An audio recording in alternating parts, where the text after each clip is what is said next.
König Charles III. Hat es nicht leicht. Er steckt mit seiner Familie fest zwischen Tradition und Moderne und muss jetzt in Zeiten von Brexit und Inflation auch noch eine Krönung organisieren. Die soll schon noch etwas Besonderes sein, aber nicht so pompös, dass das Fußvolk deswegen Unmut hegt. Um diesen Spagat zu schaffen, will Charles sich am 6. Mai zwar an die Traditionen des britischen Königshauses halten, diese aber in ihrem Ausmaß deutlich reduzieren. Der Ablauf der Krönung selbst ist seit 1000 Jahren unverändert. Daran wird auch Charles nicht rütteln. Zuerst werden Gäste eingeladen, am besten ganz viele. Ganze 8000 waren es damals bei Queen Elizabeth II. Dieses Jahr haben nur rund 2000 Auserwählte die verschnackselte Einladung erhalten. Schon hier finden sich einige Hinweise, dass nicht alles beim Alten bleibt. Zum Beispiel der Green Man, der unten auf der Karte zu sehen ist. Der ist in der britischen Folklore ein Symbol für Erneuerung. Ebenfalls spannend, die Einladung spricht von der Krönung von King Charles und Queen Camilla. Dass auch Camilla gekrönt wird, ist nicht weiter ungewöhnlich. Diese Ehre wird im britischen Königshaus allen Frauen zuteil, die mit Monarchen verheiratet sind. Nicht hingegen Männern von Monarchinnen. So wurde zum Beispiel Prinz Philip, der Mann von Queen Elizabeth II., nicht gekrönt. Soweit so normal. Außergewöhnlich ist aber, dass auf der Einladung Queen Camilla steht. Denn die korrekte Bezeichnung für die Ehegattin eines britischen Monarchen wäre Queen Consort. Sie ist bloß Königsgemahlin, ohne eigentliche Macht. Eine geschiedene Frau, die Charles in zweiter Ehe geheiratet hat, als Queen anzuführen, auch das ist ein klares Zeichen einer moderneren Monarchie. Am großen Tag tauchen die Gäste dann in ihrem schönsten Gefieder auf. Naja, fast. 1953 bei der Krönung der Queen hatten die Männer noch sogenannte Krönungsroben an, aus Samt gefertigt und sehr imposant. Aber das ist Charles etwas zu viel. Er hat beschlossen, dass seine männlichen Gäste einfach im Anzug kommen sollen. Er selbst wird voraussichtlich in Militäruniform aufkreuzen. Seine Mutter hatte ihren Gästen damals noch einen 3-stündigen Gottesdienst zugemutet. Kein Wunder, dass Charles als Kind nicht so begeistert war. Das hat er sich vielleicht gemerkt und selbst beschlossen, die Zeremonie in 1 Stunde zu erledigen.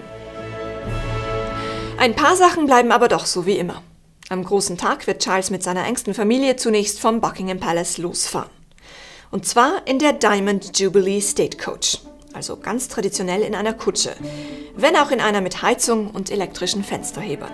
Die Route führt dann vom Palast zum Ort der Zeremonie, der Westminster Abbey. Charles ist das 40. britische Staatsoberhaupt, das dort gekrönt wird. Geleitet wird die Zeremonie, auch das ganz nach Tradition, vom Erzbischof von Canterbury, dem geistlichen Oberhaupt der Church of England. Auch der Ablauf der Krönung mit seinen 5 Kernelementen bleibt so, wie er die letzten mehr als 1000 Jahre war. Die Krönung beginnt mit der Anerkennung. Da steht der Monarch neben dem jahrhundertealten St. Edward's Chair und der Erzbischof von Canterbury stellt ihn der versammelten Runde vor. Auch wenn die ihn vermutlich bereits kennt. Dann folgt der Eid. Dabei schwört der Monarch, die Gesetze und die anglikanische Kirche hochzuhalten.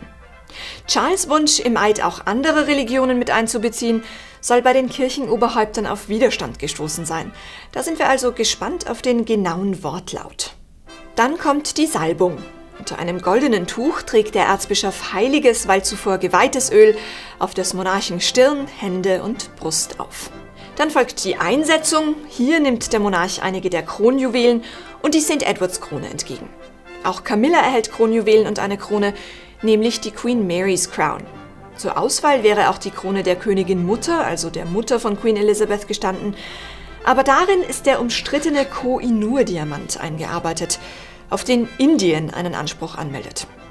Diese Kontroverse will das Königspaar offenbar vermeiden. Zum Schluss folgen dann die Inthronisierung und Huldigung.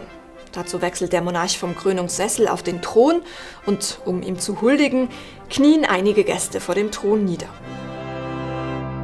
Dann tritt Charles den Rückweg zum Buckingham Palace an. Dabei kommt jetzt die traditionsreiche Gold Stagecoach zum Einsatz. Die ist 260 Jahre alt und so schwer, dass sie nur in Schrittgeschwindigkeit fahren kann. Bereits Queen Elizabeth II. Wurde in dieser Kutsche zur Krönung chauffiert. Zurück im Buckingham Palace folgt dann der traditionelle Auftritt auf dem Balkon. Im Sinne einer schlankeren Monarchie will Charles 15 Familienmitglieder auswählen, die mit ihm vor die jubelnde Menge treten.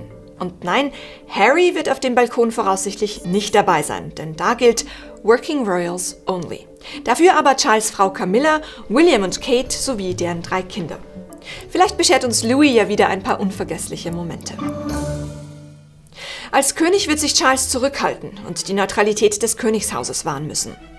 Das bedeutet wohl auch das Ende der Black Spider Memos, dieser inoffiziellen und umstrittenen Briefchen, die er über die Jahre immer wieder an Politiker geschrieben hat, um seine politischen Positionen zu teilen. Für Charles steht jedenfalls ganz schön viel auf dem Spiel. Besonders jüngere Briten sind nicht mehr begeistert von der Monarchie als Staatsform und ihnen wird er beweisen müssen, dass er es schafft, die Monarchie ins 21. Jahrhundert zu bringen. Das beginnt bei der Krönung. Mein Name ist Amita Pressel und ich habe gemeinsam mit meinem Kollegen Pascal Burkhardt dieses Video umgesetzt und recherchiert. Die Schweiz ist zwar offiziell keine Monarchie, aber als Österreicherin habe ich recht schnell gelernt, dass es auch hier einen König gibt. Und das ist natürlich Roger Federer. Auch zu ihm haben wir ein Video gemacht und das könnt ihr hier ansehen.